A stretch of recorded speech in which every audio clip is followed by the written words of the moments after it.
even today, networking things in VRChat is a very difficult process, mostly because you're never absolutely certain that something is going to be properly delivered, but also it might take a little bit more time.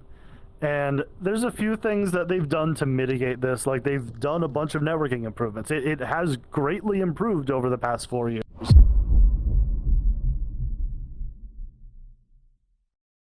Hello, welcome Metaverse Degen. I'm Lion. I'm Old Man Raptor, and we got one hell of a guest, folks, and they are... Hello, I'm Vowgan. How much you want me saying off the bat? That's entirely up to you. We'll just start with, what are you known for? How'd you get started? What got you into VRChat? Sure, yeah. I think I'm primarily known for my YouTube tutorials, where I do kind of basic how-tos for things in Udon for VRChat. I do some streaming as of late for different games and things, but if you don't watch my videos, you've likely seen something that I've made prop-wise for VRChat.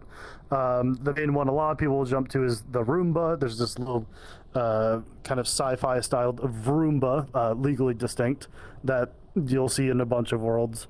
There's a digital clock prefab that I always get excited whenever I see it because it's a clock that I made.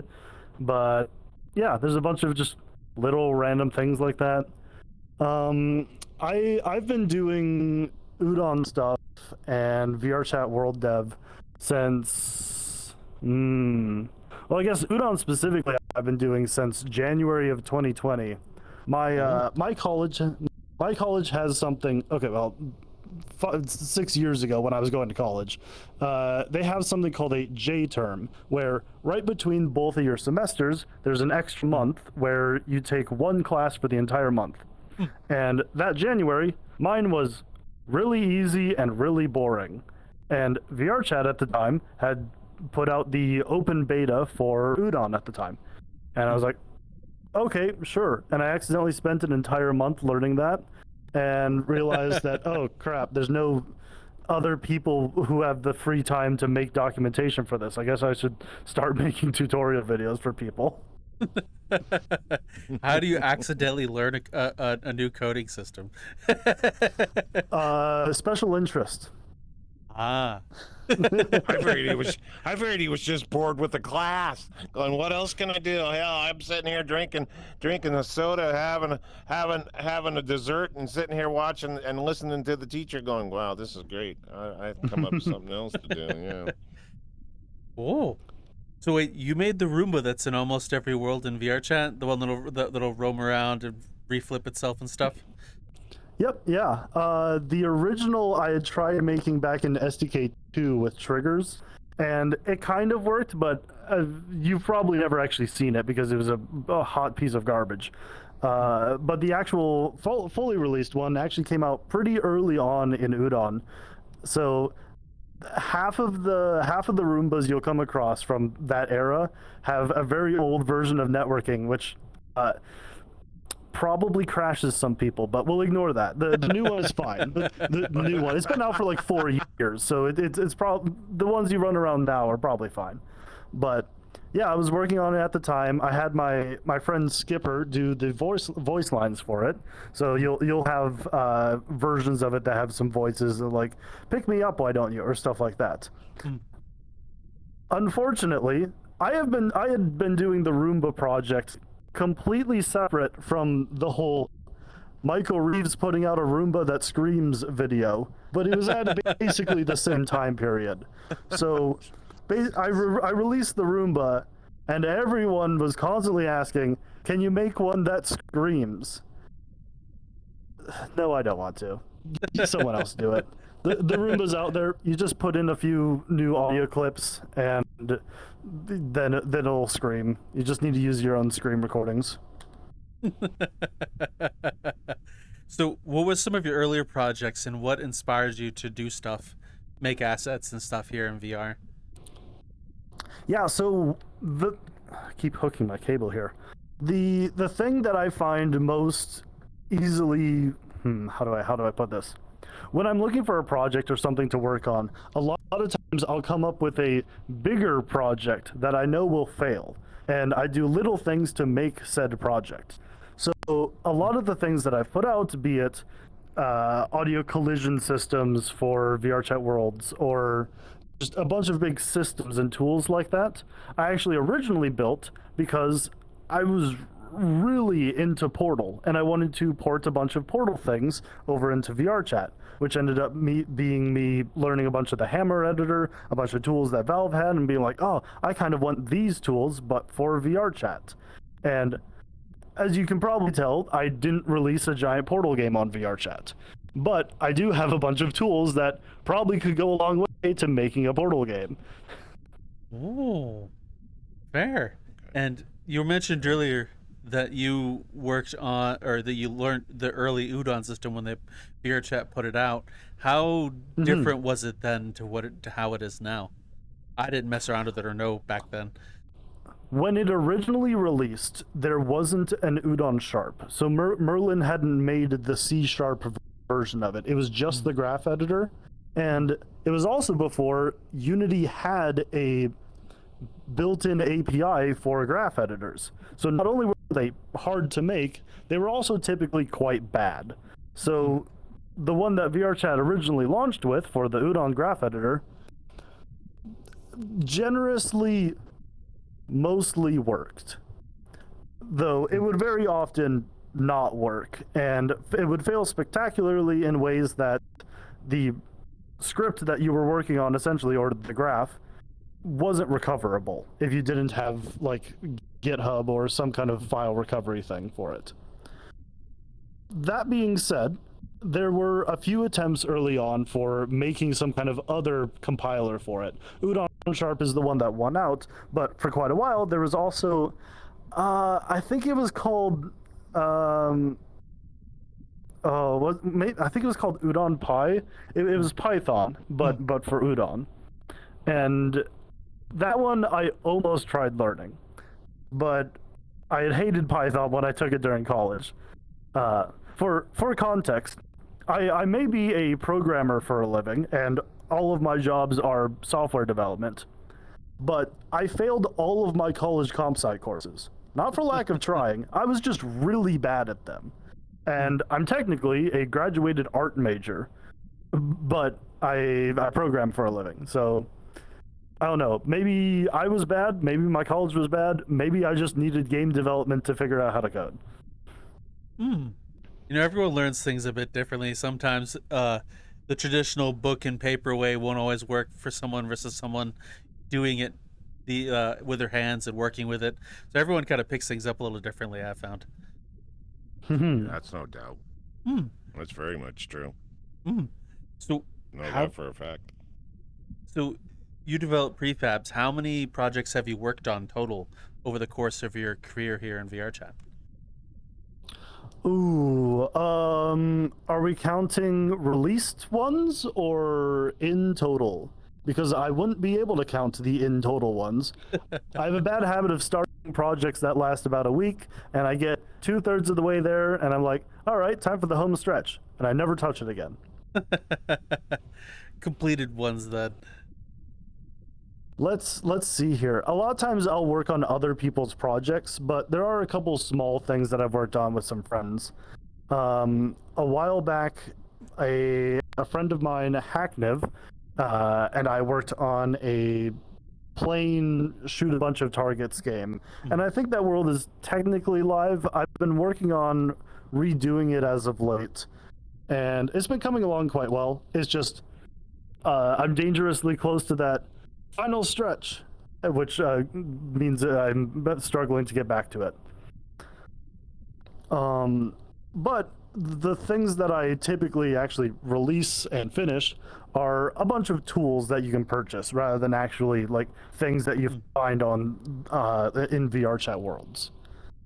The most recent one would be something that I inventively called World UI. You just make a menu UI system for your world. But the main point of that system is that it makes it really easy to do that, where you select the things that you want to be in your UI, like game object toggles, whether or not you want it to be synced, whether or not you want it to be part of your persistence, so it loads it back in when you join in again. And that's all just in the UI for you to set up in the inspector, and you click the generate button and it builds that menu. And that's it. You shouldn't have to do anything more. Some people do, and then they report it as a bug, so then I go and fix it. But for the most part, it's actually it's that classic. I got really annoyed at something and built a solution for it, and then other people liked the solution. So that one's been pretty popular. Okay. Oh. One of the other systems that I'm quite proud of, but has a much smaller market, is called Verbatim. It is a localization tool for your VRChat world. It doesn't have integration with things like Google Translate or the like, so you do need to provide your own localizations. But it completely builds out those systems for allowing you to localize stuff in your world.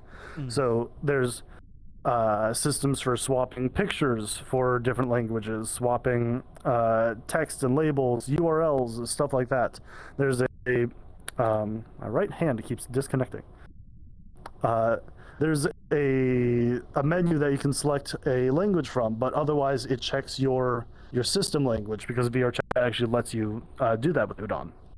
But yeah, that's one of the things that I am glad that I made a tool like that, because there just kind of aren't good ways to add localization options to your VRChat worlds otherwise.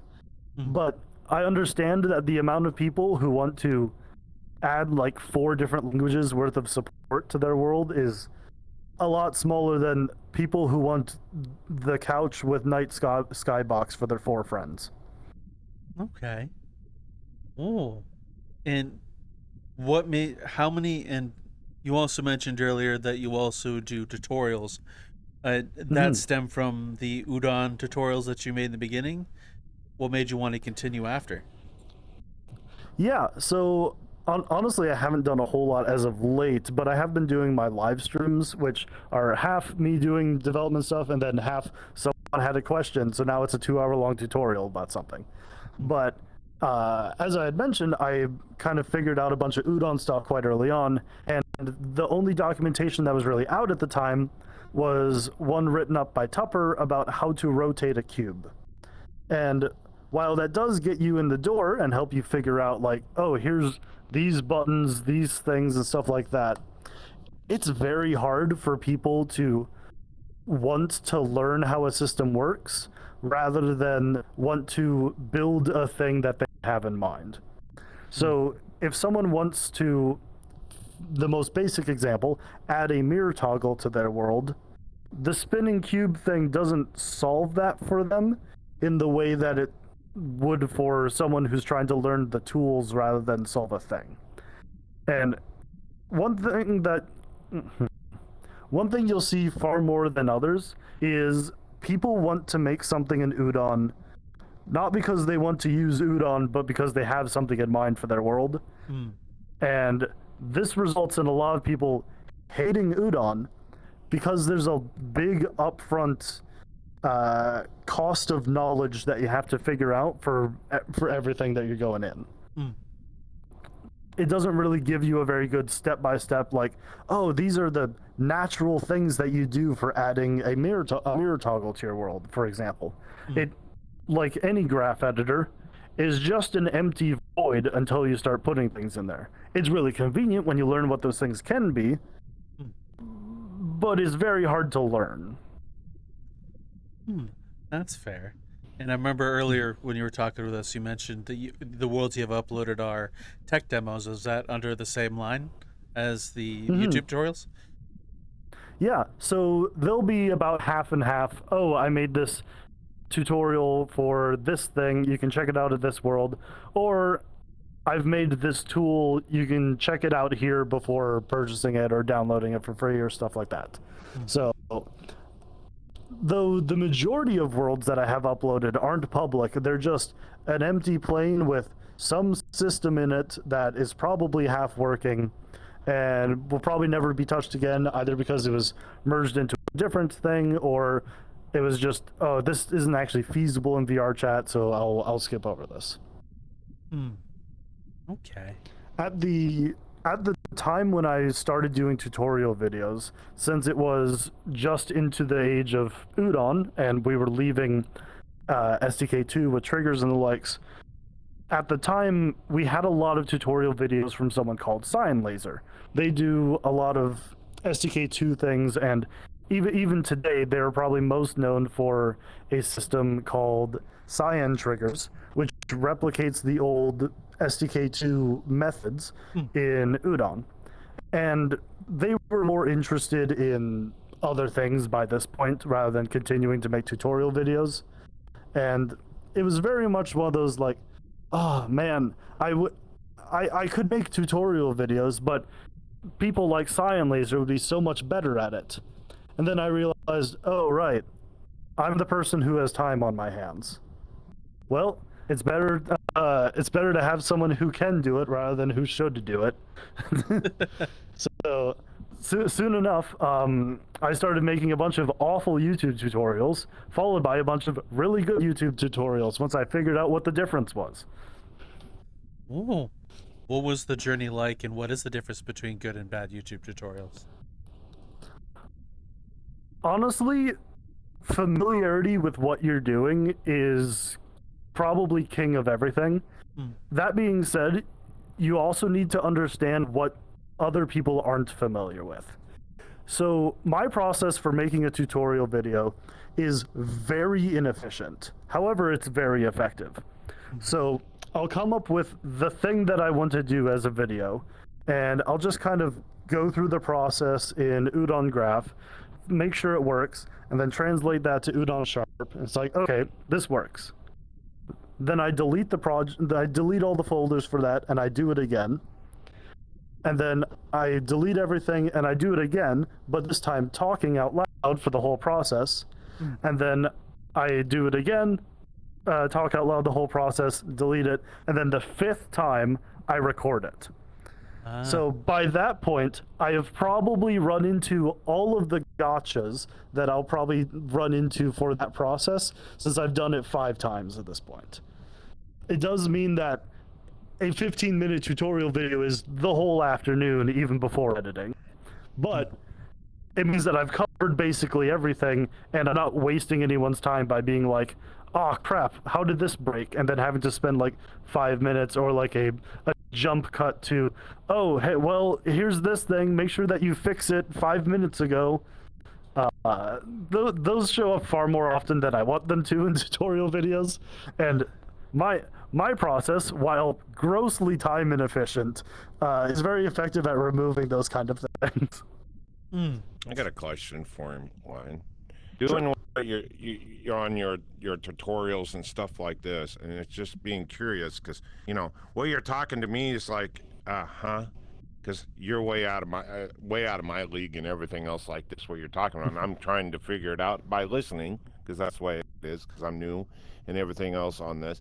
But what you're talking about and everything else like this, have you ever had one that you did and you're going, oh my God, is it ever going to get there? You keep doing, you said, time you get to number 5, right? You're going, oh crap, here's 6, here's 7, here's 8, here's 9. Did you ever have one of those that you're not getting that information that you want out there because it's just stuck? Everybody gets stuck no matter what your situation it is. Have you ever had anything like that? Doing what you're doing? Absolutely. That is probably all of my unreleased tutorial videos. Okay, well, that answered that question. That was simple. One of the big issues that I run into, again, time-wise, is that I try to cover everything, and as such, if something is slightly more complicated than the most basic thing, the video is easily 30 minutes plus, and it's really easy for the things that I do every day. If I need to try to explain those, I've gone over an hour. So a lot of my videos, because of that, are quite basic, but that's because they cover the whole gamut. As I mentioned, there's Udon Graph and Udon Sharp, and I show both processes in my tutorial videos, which is kind of 1.5 tutorial videos. The reason I don't say it's 2 is because for Udon Graph, I explain the theory behind why I'm making certain decisions, and by the time I get to Udon Sharp, I've already discussed that theory, and I'm just saying, here's how you do these same things, but in Udon Sharp. So I don't need to re-explain why I'm adding like a toggle somewhere or something like that. That was already discussed earlier in the video, but it is a literally different language for doing stuff. So it's how do I convert things from A to B is the second half of the video. I got another one. Since you're talking that, have you ever, knowing that, you know, you get some feedback, hopefully you're getting feedback from the people that are out there. What's the weirdest thing that you've ever got feedback on? This is just, you know, that just pipes my interest right there alone. Because you can imagine, I have no clue on any of the stuff that you're talking about, because I'm, you know, it's just not, I'm close but never there. But you know, I've had people even ask with the stuff that I work on and stuff like this, if a car, how's that work? And you go, what? Lions had it too, even where he works or whatever the deal is. They ask, somebody will come up and ask you a question, and you look at him like they got crap running out of their ears, and you look and it's right there. You know, you just go, what's the weirdest thing you ever had as a feedback that you've got on your videos? That somebody, and you're just going, huh? You know, that, have you had something like that? I'm just curious, because some people do and some people don't. I'm trying to think. A lot of times for my videos, the main kind of response that I'll get is, this didn't work for me, or something like that. And that's going to be ever present in those kind of things. But the ones that are always funny to me are where you get that exact same response, but in a video that has giant bold text in the title, outdated, please see 2026 or something like that. Oh, okay. The only I get where reason, you're going.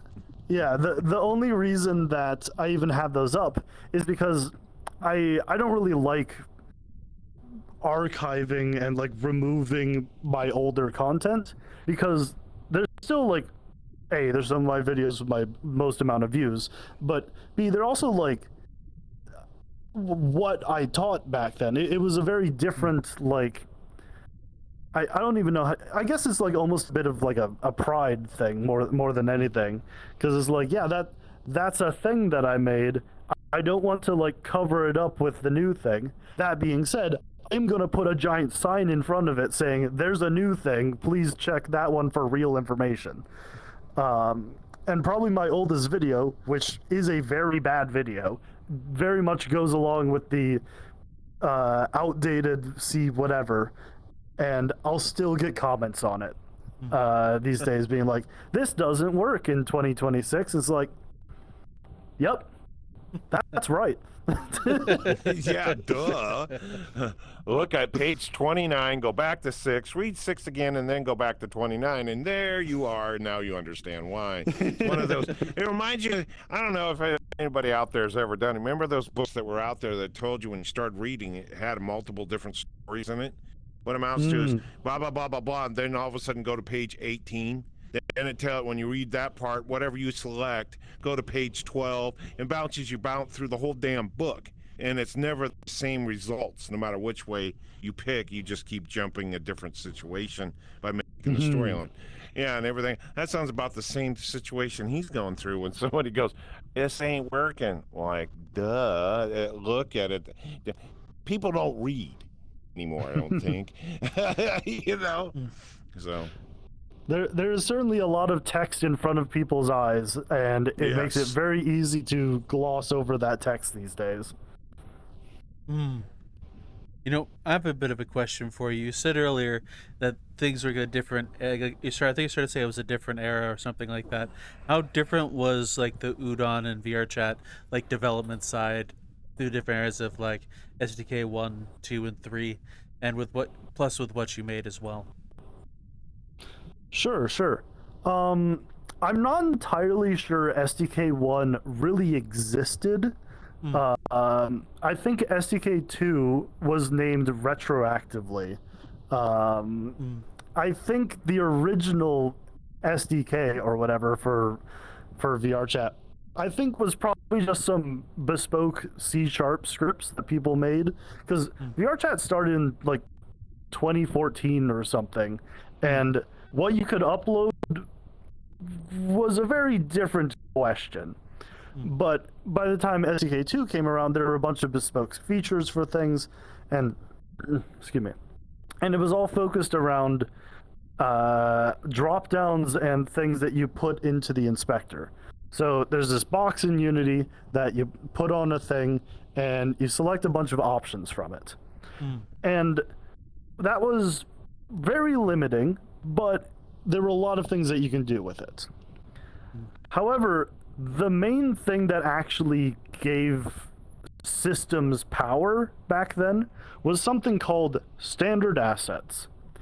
Unity had a example package that it called standard assets. And for some unknown reason, VRChat decided to whitelist these things as things that you can upload. And it was a bunch of random tools for stuff that weren't really that useful on their own. It was meant to be a jumping off point rather than a actual thing you implement in your project. However, there were a bunch of random things in it that you could kind of exploit to do other things. And if you know how to exploit those random things, you get a bunch of really complicated features, and then you get nonsense like the devouring, or those like massive complicated game worlds that can only exist because one button allows you to tell a UI button that it can turn off this other thing, and it's just this series of absolute nonsense for doing things. There's so many little things that were great and like you'd see in VRChat worlds back then, but they only existed because of some random nonsense exploit. So, for example, one of the first things that I worked on was a Minecraft-like crop spawner. And by Minecraft-like, I mean it just snapped it to every meter instead of smoothly being able to place it. Yeah. In SDK2, you couldn't do positional math. That wasn't a thing that you could do. But what you could do was have one object child another object to it and move that 1 million meters away to the point that it has lower position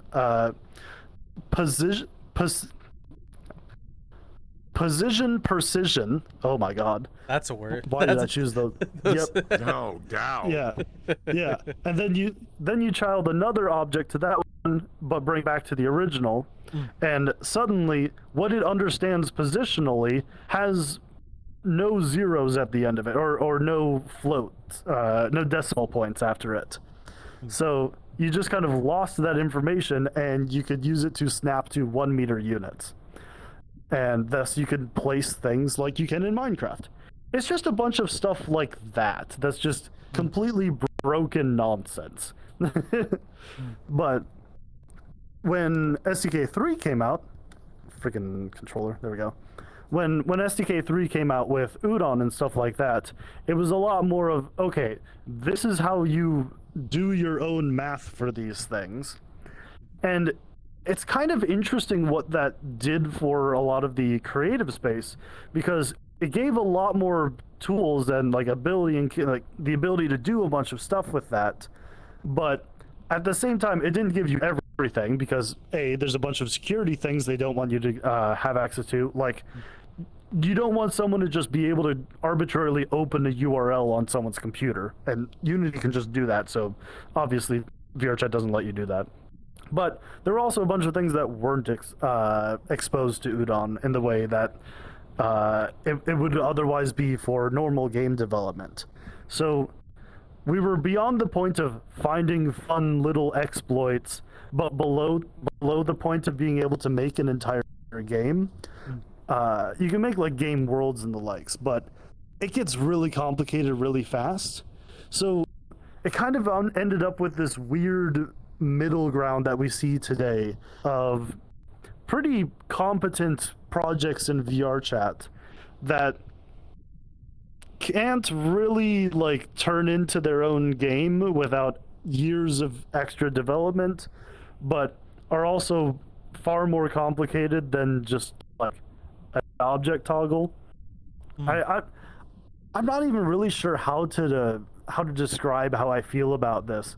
It's one of those things that since I've been here since like 2018, and I was in the VRC Prefabs group, which did a bunch of this random nonsense.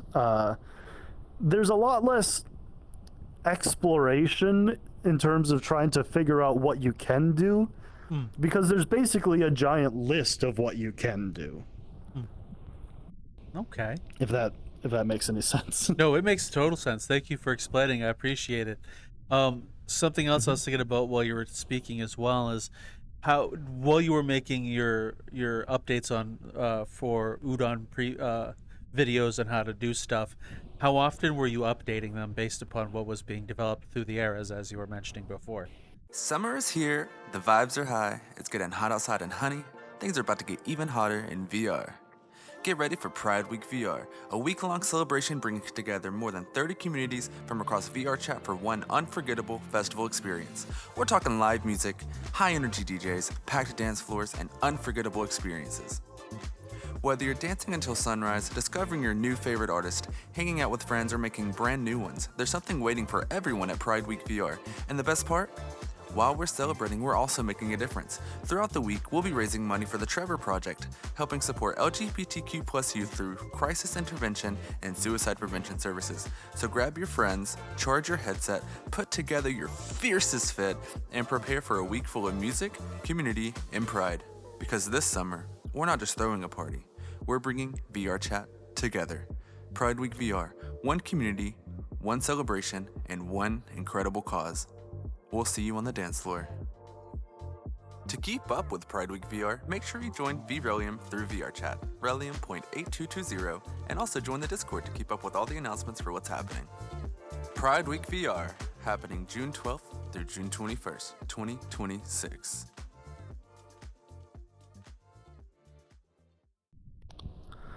Ooh, well, I basically started doing my tutorial videos once Udon and SDK 3 came out, but there were quite a few times that some massive networking change or the likes would happen, and then I'd have to go in and make a new how to make a synced toggle video. I think I have like 4 of those at this point because it just literally changed every couple of years.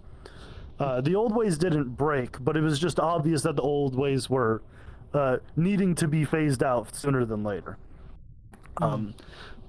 One of the major changes for networking was the original way that you sent synced data to people was called continuous, meaning 4 times a second, if there was some kind of synced data like this door is open, the master of the instance or whoever otherwise had that data just broadcast that to everyone 4 times a second, which was pretty effective at putting out network data, but also very effective at completely clogging the networking of your world because you're just using it all the time.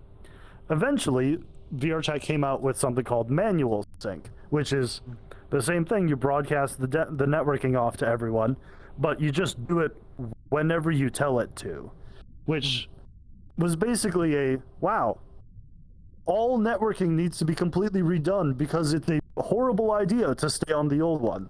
It didn't break the old ones. It just made it a really, really obviously bad choice to stay with the old ones for almost all projects. I can only imagine. I remember a friend of ours, Code, while we were working on the Virtual Gauntlet project, we were doing a game called Dodgeball inspired off Hold the Wall. And he was working on the network sync for when a wall would come down the field, that it would be synced between players. And I remember hearing him talk about network sync. I'm sure with the earlier ways of broadcasting once every 4 seconds was really wonderful on one's internet and the networking of VRChat whenever things would happen, especially the complicated projects.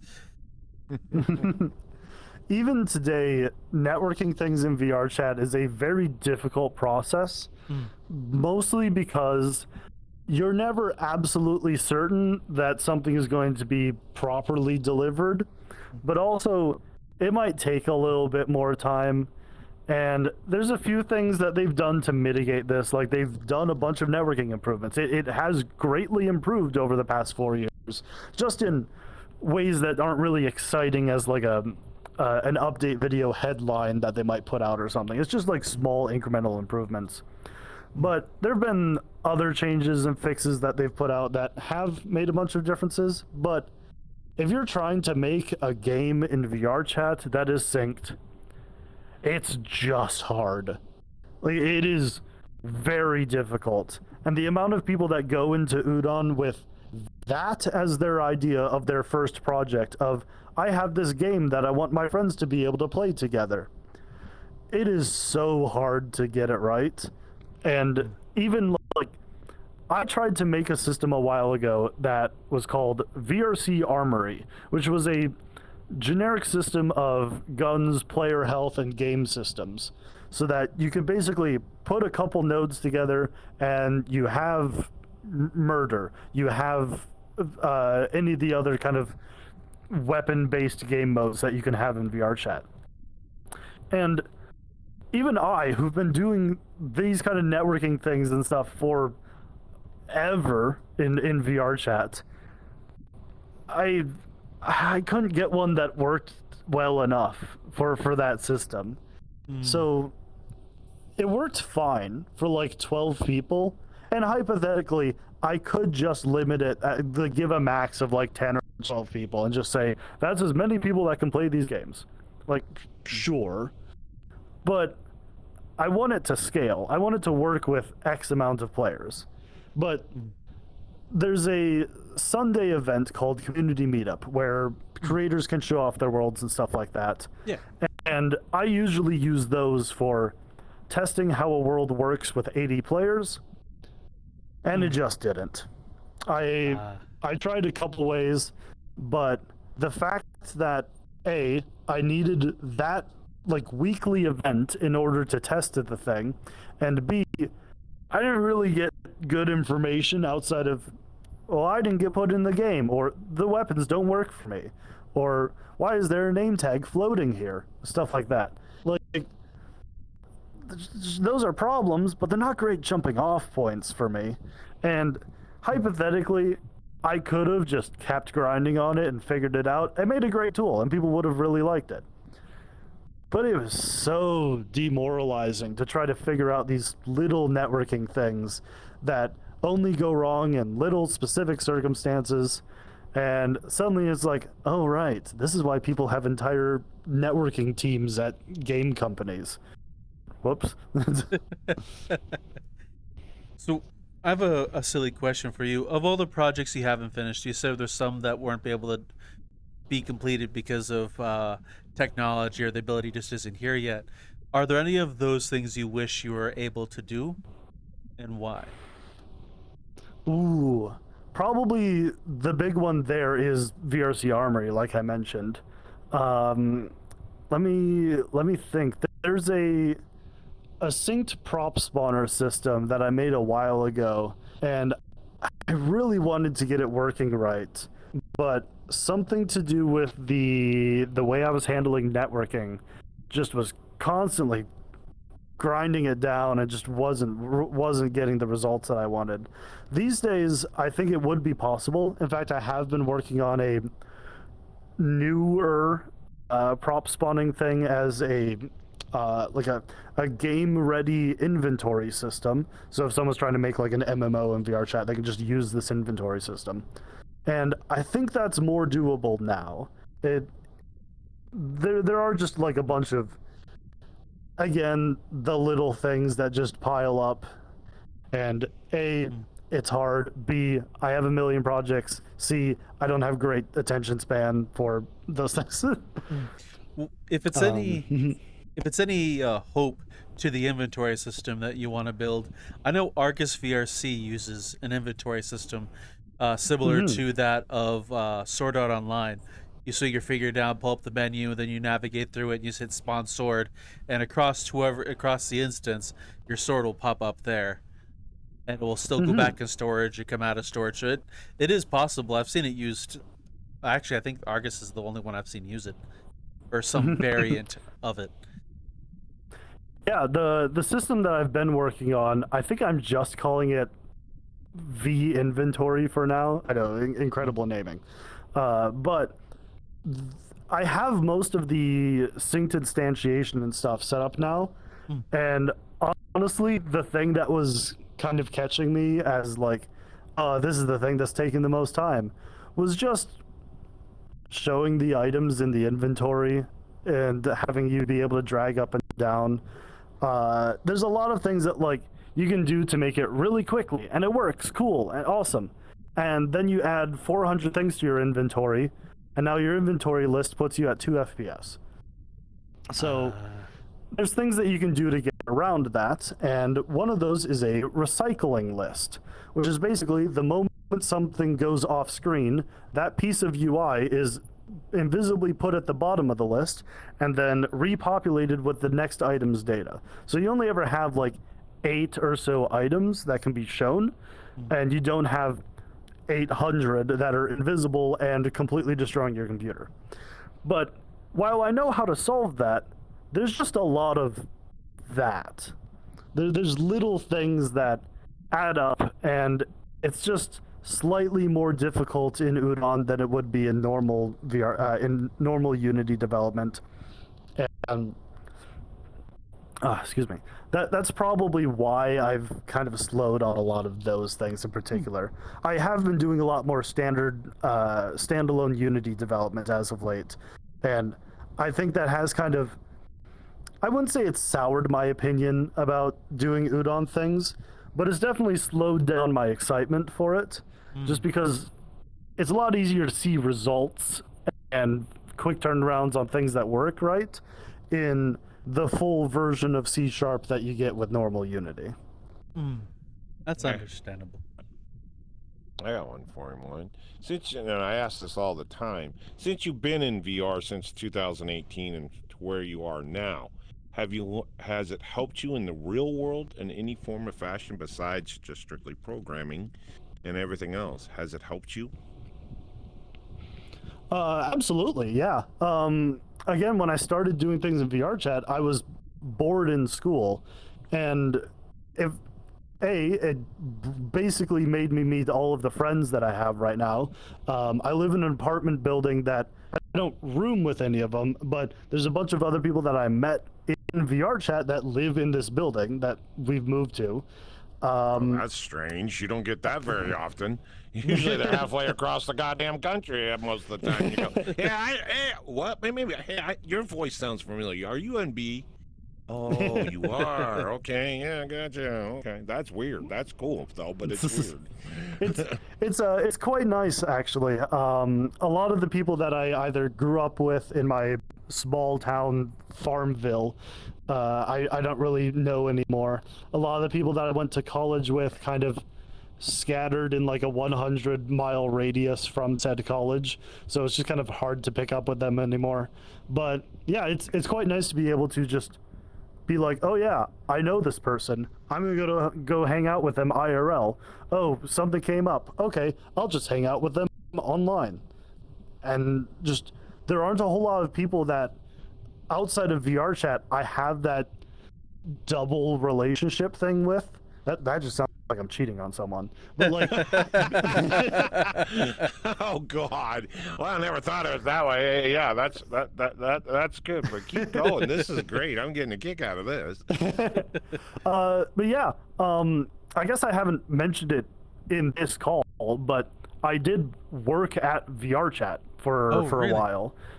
Yeah, so I was what was the official title? It was community manager for the creator economy. So I did a lot of the documentation and stuff for that, but like that was a job with a salary, and that's pretty far into the this has helped me spectrum. Oh yeah. So yeah, I really enjoyed my time there. I got a lot done. I made a lot of improvements to certain parts of the SDK, and I'm really happy about it.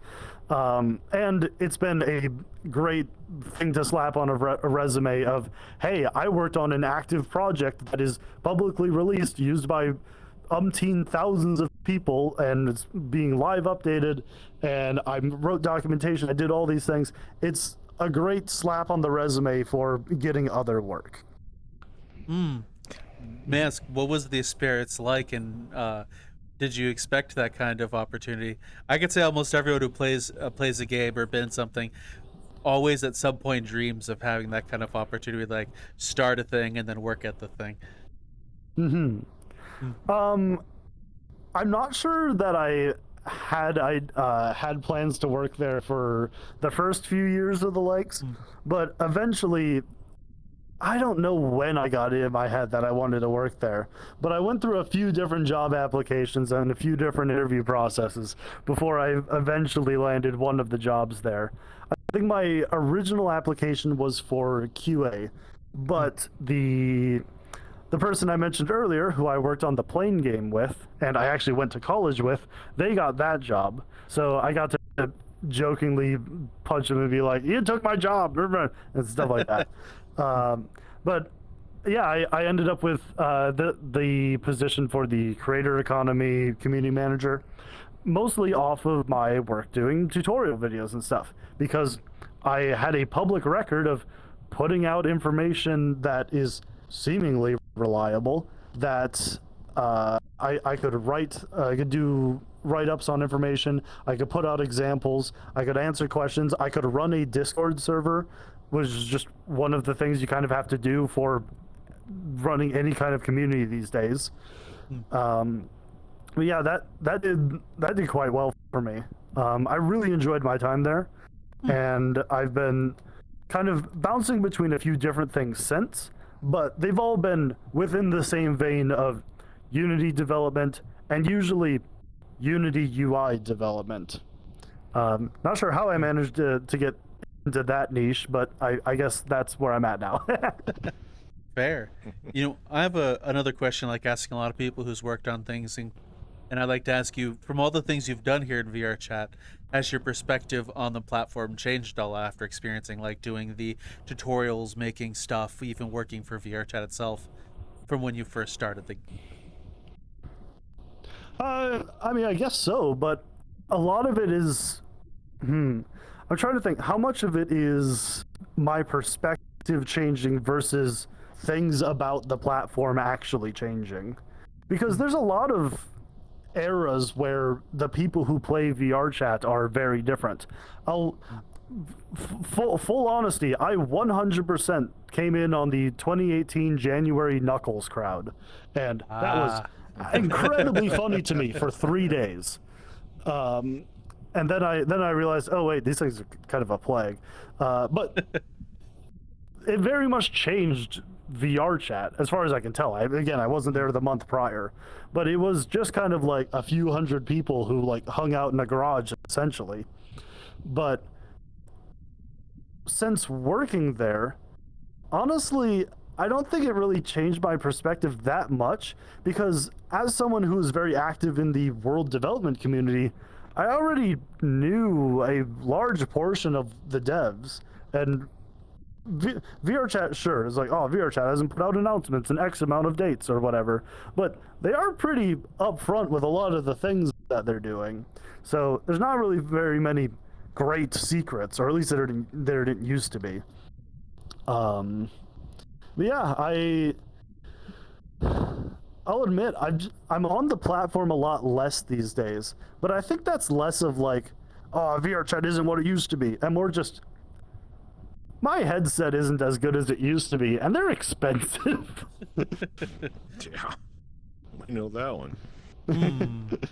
Well, thank you very, very much for answering. I was just curious as sometimes to ask that question. Like, we talk with a world developer who, any of them, like, started off like the gun and knuckles face, similar to you, and then they had a certain perspective of what the platform is or whatnot. And after like building, developing, and working with people, it's nice to see how, as one grows, their perspective changes also.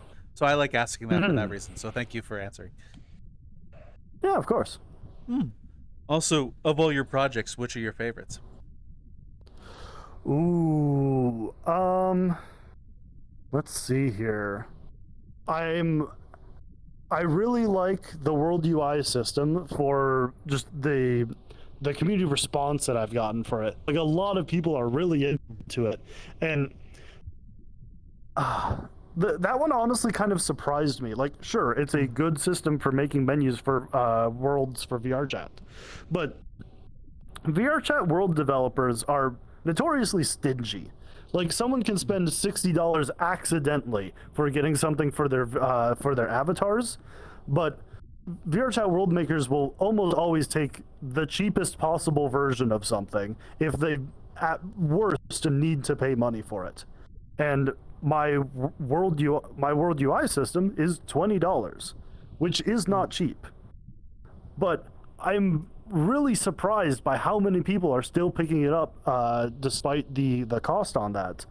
And it's honestly been pretty reassuring that, like, yeah, I did spend over a year working on this thing. I'm not going to charge $5 for it, but people still like it. So I am quite happy with that. That's the one that I'm most proud of, just in terms of like how functional it's been. Like, people have really liked it. Probably the individual project that I'm the most happy with is Verbatim, my localization stuff, which probably could have been charged higher. It's $5, but it's one of those things that just, I had a problem that I wanted solved, and the amount of people that are going to use it is such a tiny list. It's going to be like major events or some like French VRChat group that wants to have 4 different languages or things like that. There's a very small group of people that want that kind of thing, but it works really good. I'm not just hyping it up. I really think that it is the best localization system, and I'm probably not going to build a UI system that works better than it. And that kind of makes me happy and annoyed at the same time. It's like, no, I peaked. How could this happen? I have a question. For those who don't know, like me, what do you mean by localization? Sure. So the ability to swap out language options in a world. Like, say you have your credits board. You can have that in different languages. You can have a poster with like, I don't know if it's like a text version of something in your image, like, oh, come to here, blah, blah, blah, blah, blah. You can swap out the entire image with one that has the text for a different thing. And that localizing something in that sense is a exponentially difficult task in regards to how many languages you are supporting and how much stuff you need to localize. A lot of that originally came from systems that I did while working at HIKKY. So the group that does virtual markets.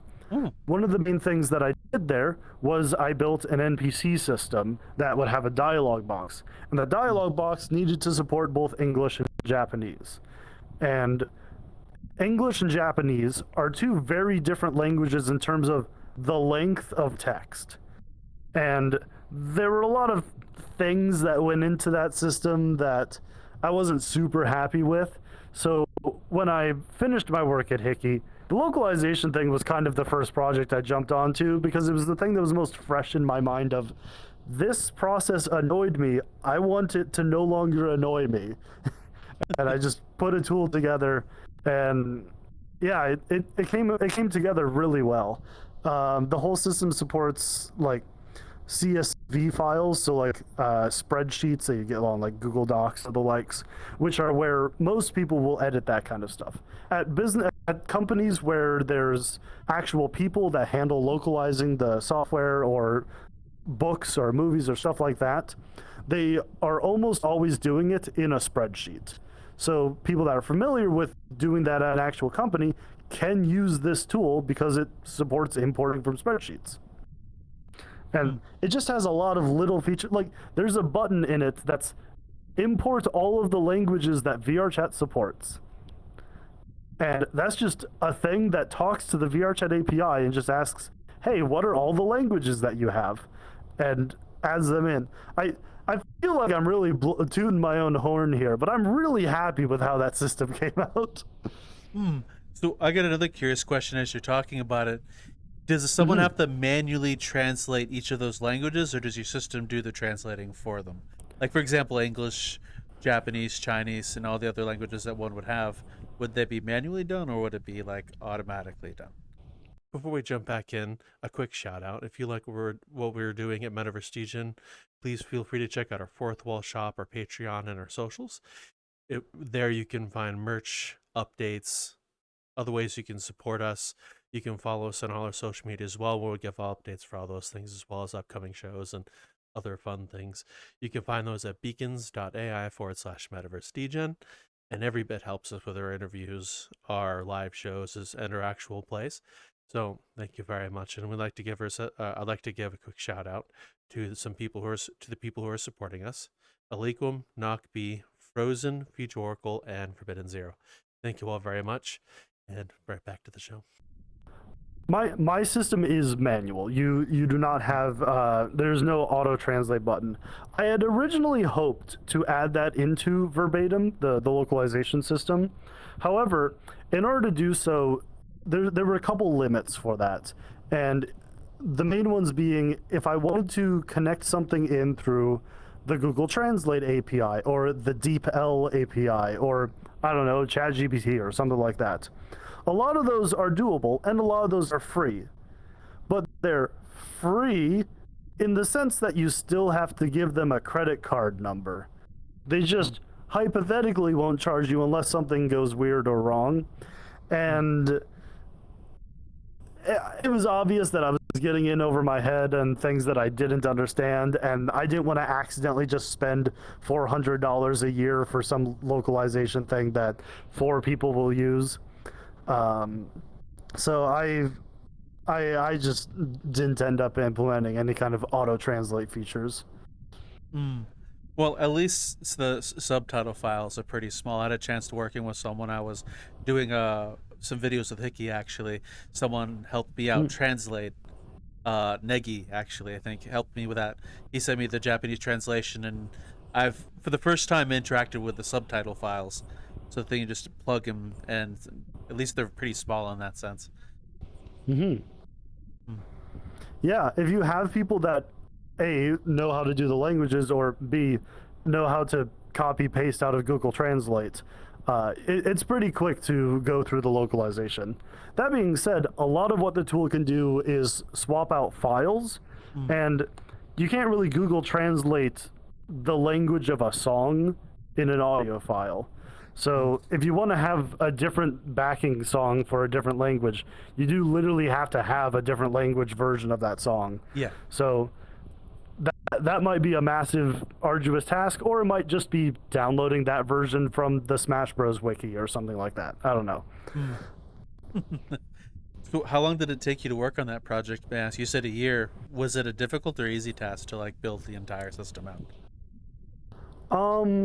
There were some parts. It's boring nerd things like, oh, this list isn't properly saving its value when I close and reopen and stuff like that. There were a few things like that, but the actual limits on that one kind of were more or less just what did I want to put into it. And it just kind of like kept working, which I'm not really used to. I'm used to running into a bunch of issues. But I think one of the advantages I kind of had for that system is the actual part that interacts with VRChat is very small. It's basically just one object that has all of your translated data in it, and a component that goes on your text label that asks that thing, hey, I want the Japanese version of text key title screen or something like that. And everything else is just tooling that exists in Unity that I put together. So, excuse me, it doesn't have to run at runtime. It doesn't have to get stuck with Udon's limitations and stuff. It just needs to build a pile of data that handles all the localization stuff and load it in. Whoa. I honestly didn't know you worked with HIKKY. That's actually pretty cool as well. How many different groups have you worked with over the years through VRChat? Oh, let's see here. The earliest one I believe was a theater group called Double I Productions. They did a immersive live theater in VRChat back in 2020 called Finding Pandora X. And they were one of the first big groups to do any kind of interactive theater or the likes in VRChat in a traditional and professional space. Like there's a lot of there's a lot of groups in VRChat that are like RP groups and stuff, but the Finding Pandora X, the interactive theater show, was part of the Venice Film Festival that year. So it was very much people from the real film and theater world and stuff. So that was really exciting to work on. I was actually brought on originally just as a consultant because I had been doing those tutorial videos and they reached out to me for stuff. But eventually I just was their main programmer for all of the light show systems and stuff like that. After that, I think it was mostly work for HIKKY, working on a few different things. I did a few individual commissions here and there for small projects or games for people. I think after that was my time at VRChat, and I worked there basically until the layoffs. So unfortunately, at the team that I was on, I was the least senior, and it makes sense. It was my role that was removed, not me as a person. So I'm not upset at anything like that. I don't have anyone to be angry about for that, but it is unfortunate. Since then, I've bounced between a few different contract things. I did a bunch of work for Dooley, working on Basis. So I basically redid their whole UI system. I believe you had a show with them a while back. We did. Oh God, how long ago would that have been now? Probably at least 6 months. 6 months to a year, I think, if I remember correctly. Yeah, so I redid all of the UI for that system. Basically, a lot of the system there was built off of what I made for the VRChat one, the world menu generator. A lot of it was kind of the same system, only instead of being a button you press in Unity, it happens live at runtime. When you open a menu and it builds that menu right in front of you all at once, so you don't like see a million things pop in. But after that, I worked for Jinxie on an upcoming project that's not currently announced, but that contract ended about a month ago now. So I'm kind of doing just kind of little things here and there. I'm coasting by pretty well. I would like full-time employment that gives me things like paid insurance and stuff like that, but contract work has been doing pretty good for me as well. Another question I'd like to ask you is, have you expected the journey you've been on since putting on the funny potato back in 2018? Not remotely. So, for context, I grew up on a small family farm. My graduating class in high school was 25 people. Like I grew up in the middle of nowhere. When I was doing work for the theater group, there was one day where we were getting everything set up and like we were all in VR and stuff like that. And I was like, oh crap, sorry guys, I have to step out for a moment. The goats are running up the road. So very much these two different worlds that were kind of not really at odds with each other, but very much entertained anyone who was interacting with them. But yeah, I don't really know what I wanted to do when I was in college, and I think that was pretty obvious by the fact that I just kind of became an art major because I liked doing art and failed all of my comp sci courses. But it did give me enough time to figure out, hey, VRChat and Unity development stuff is pretty cool. I like that. And yeah, I don't want to sound like I've been incredibly directionless, but going with the flow on a lot of this stuff is what brought me here, and it has been very enjoyable. Well, I'm glad VRChat was able to help you find more direction and where you were moving. I've heard similar stories from a lot of people. Raptor and I both, how people come into VRChat, someone goes, "You have to try this thing. You have to try this thing, whatever it is, DJing, music, world or avatar development," and then the journey just takes them places after they say yes. And VRChat, I've seen and heard about, does that quite well. Absolutely. And Elias, since you went that way with that question and stuff like this and what he was talking about, if somebody out of the blue like me, not knowing nothing about you, but are interested in the situation that you're in, what advice would you give them if they were making somewhat the same journey you are? Sure, yeah. If you're trying to jump into figuring out a lot of I guess VRChat programming or doing these kind of things, I very much recommend this, and you're not going to hear this many places. Come up with a massive, incredibly complicated project that you are okay with never releasing. Just something that can basically exist to be the sacrificial lamb of you learning things. Like you can have this grand idea of, oh, I want to build cyberpunk SAO or something like that in VRChat, but in 2D or like something like that. Something completely nonsensical, but it'll give you a list of things that you can work on and figure out like, oh, I would need this, and that to figure that out. And since it wasn't actually something you were planning on really releasing, you don't really feel bad when everything completely explodes because this was a stupid idea, or you just didn't know enough when you worked on X or Y. And that's really what I did for the majority of my time. As I mentioned, I worked on a lot of Portal related things. Like I was really into Portal, but like I don't have the IP rights to Portal. I can't just make all of Portal in VRChat and like release it as my own game.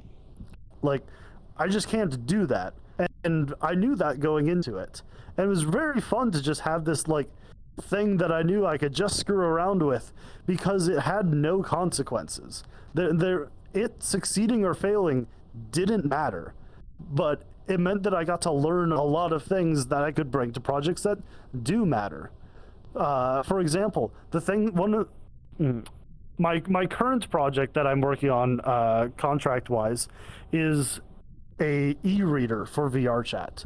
So one that converts PDFs or EPUB files and lets you search through them and look through them on VRChat.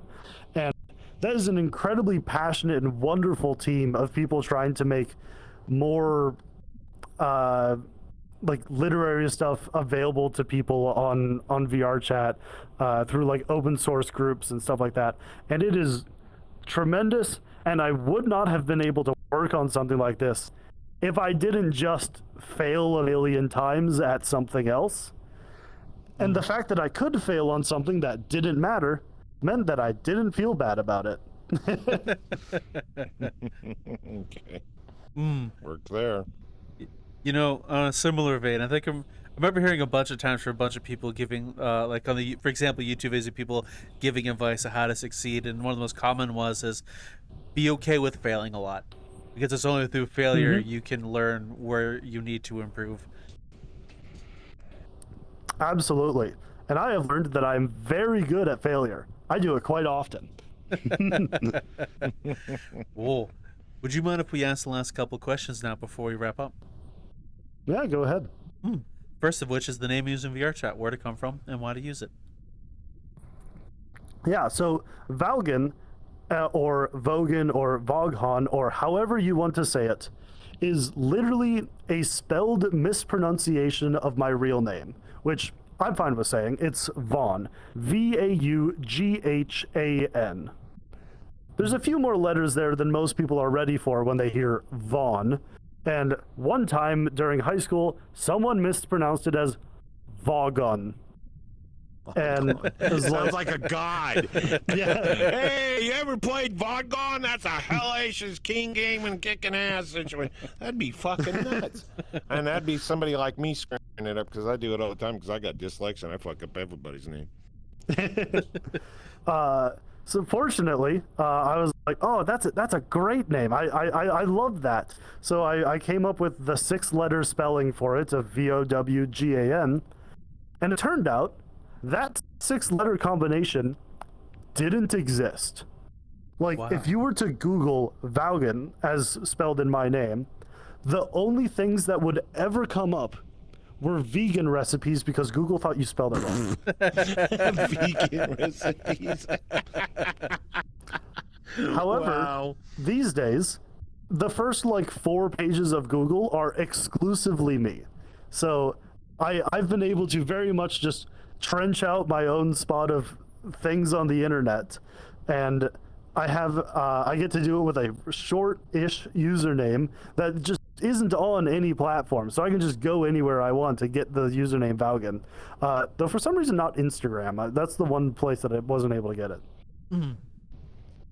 I wonder how many people were looking for vegan stuff and got you instead now that you've existed a while. Yeah. God damn. Oh my God. I'm a vegan, but I don't want to eat human. That's not right. That's wrong. When I was, oh sorry. Oh go no, on. you continue, please. When I was really young in like middle school, so full name Von Schmidt. I'm pretty public with that information, but when I was very young in middle school, everyone's thing was like, oh, let's Google our names and see what comes up. And sure enough, the first thing that came up when you Googled my name was some joke article called Von Schmidt's His Pants. Oh no. And as a middle schooler, on that day, I was like, I need to be famous enough that is not what shows up anymore. To this day, I can't find it anymore. It likely just doesn't exist. But I certainly show up a lot more frequently than that article did back then. And the avatar you're in, why'd you choose it? Why do you use it? Is there anything about it that means anything to you? Well, I'll be honest. I'm a 6-foot blonde dude with blue eyes in real life. And that's kind of what I am in every video game I ever play or any depiction of me I ever do. My options are very much just, well, I like being me. What can I add on to make it look cooler? And my opinion of what something cooler is, well, I watched a lot of Yu-Gi-Oh! Growing up. But yeah, these hair wing things, Physmos do not like that. These hair wings, I'll admit, I completely just stole from a webcomic that I read back in like 2016. I actually met the artist for it about a year ago now, but she was quite happy to see someone else using these things from her designs. But I kind of co-opted those into myself. I like crop top jackets.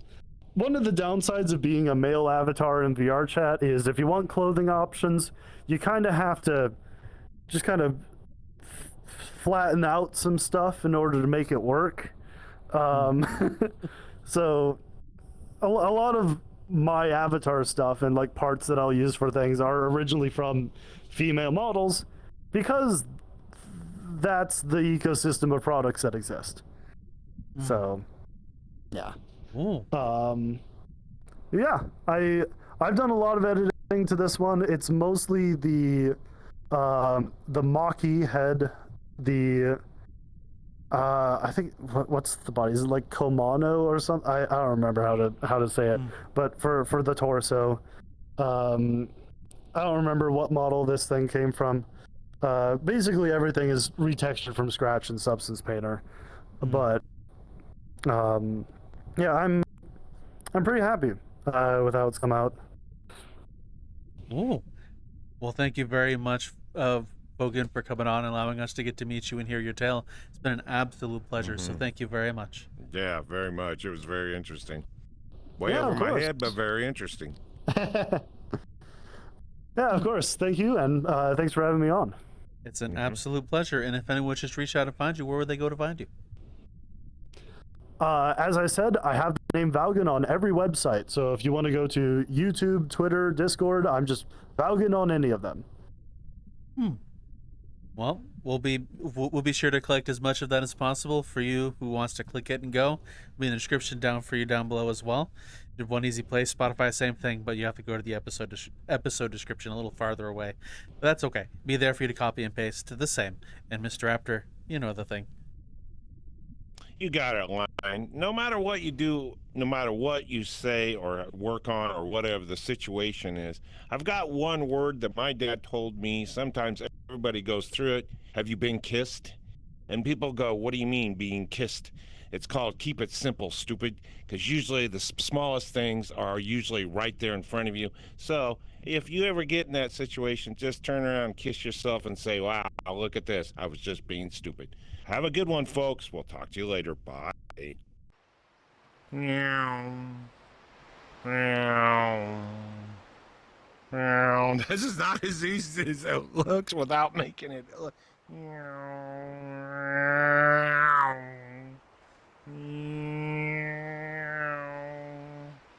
Meow. Beep beep. Mom, I forgot to get my flyer license. Yeah. My helicopter's in the ditch. Whoa, big hole. Whoa.